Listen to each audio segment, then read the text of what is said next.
In 1970, a Soviet officer named Vladimir Gumenyuk received the strangest order of his career: dig up Adolf Hitler's remains, burn them to ash, and scatter them somewhere so secret he'd take the location to his grave.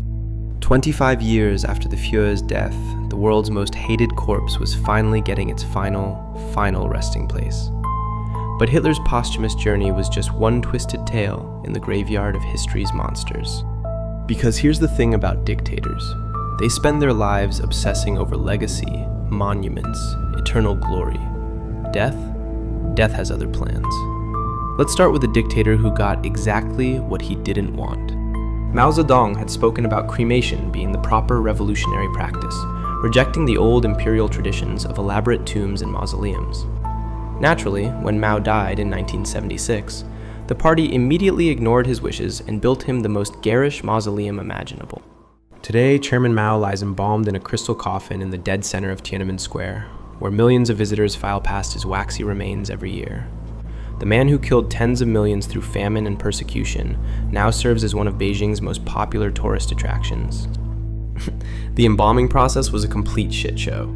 Chinese officials had zero experience preserving a body for permanent display, so they worked frantically with whatever techniques and materials they could scrounge up.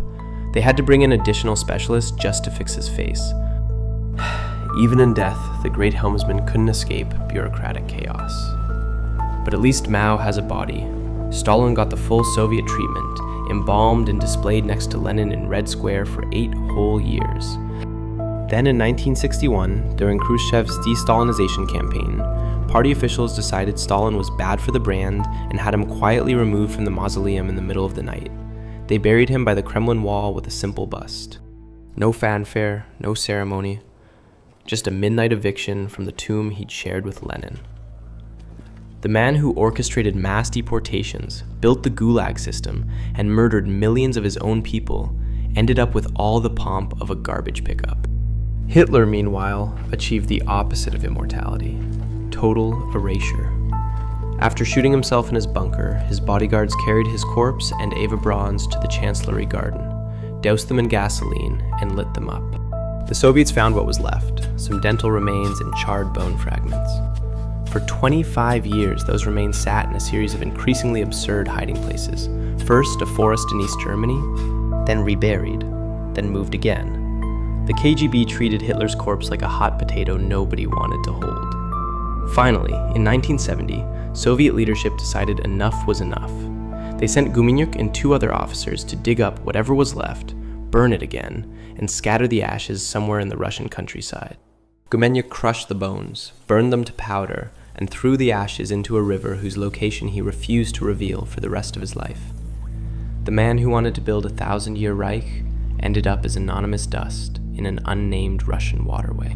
Pol Pot, the Cambodian monster who murdered a quarter of his country's population, managed an even more pathetic exit. After years in hiding following his overthrow, he died in 1998 under house arrest. His followers claimed he died of heart failure, but many suspect poison. They cremated him on a pile of old tires and garbage. No ceremony, no prayers, just a trash fire for a man who turned Cambodia into a killing field. Some dictators got endings that would make Shakespeare weep with envy. Take Mussolini. Il Duce spent decades posturing about Roman glory and Italian greatness. His finale? Shot by partisans, strung up by his heels at a gas station in Milan, and pelted with rocks by an angry crowd. His mistress hung beside him. The man who dreamed of a new Roman Empire ended up as a human piñata. The crowd didn't stop there. They beat the corpses, spat on them, and urinated on Mussolini's body. Someone allegedly kicked him in the head so hard they broke his jaw. After hours of this grotesque carnival, authorities finally cut down the bodies and buried Mussolini in an unmarked grave. Even that wasn't the end. His body was stolen by fascist supporters, recovered by police, hidden by the government, and finally returned to his family in 1957. Today, he rests in his hometown cemetery under a modest headstone that draws a steady stream of neo-fascist pilgrims. So much for dignity. Genghis Khan, history's most successful mass murderer, took the opposite approach. He specifically ordered that his burial site be kept secret forever. Legend says his funeral procession killed everyone they encountered to prevent word from spreading. They buried him somewhere in the Mongolian wilderness, then had horses trample the site until it looked like every other patch of steppe.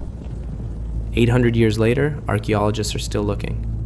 The man who conquered half the world and killed 40 million people achieved something no pharaoh ever managed: true anonymity in death. Of course, some monsters got away with it entirely.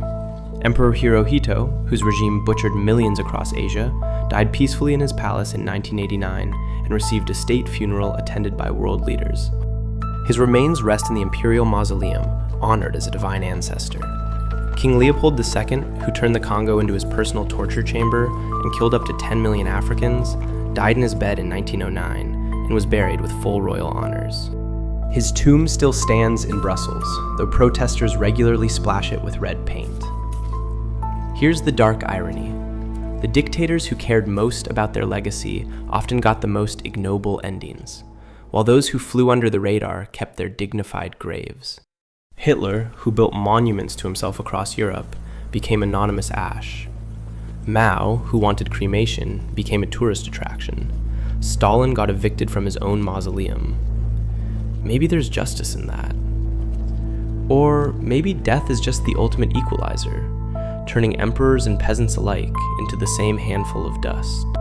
Either way, the next time you watch a tyrant ranting about eternal glory and thousand-year legacies, remember, they're all just one unmarked grave away from being completely forgotten. And sometimes, for the worst of them, that's exactly what they deserve.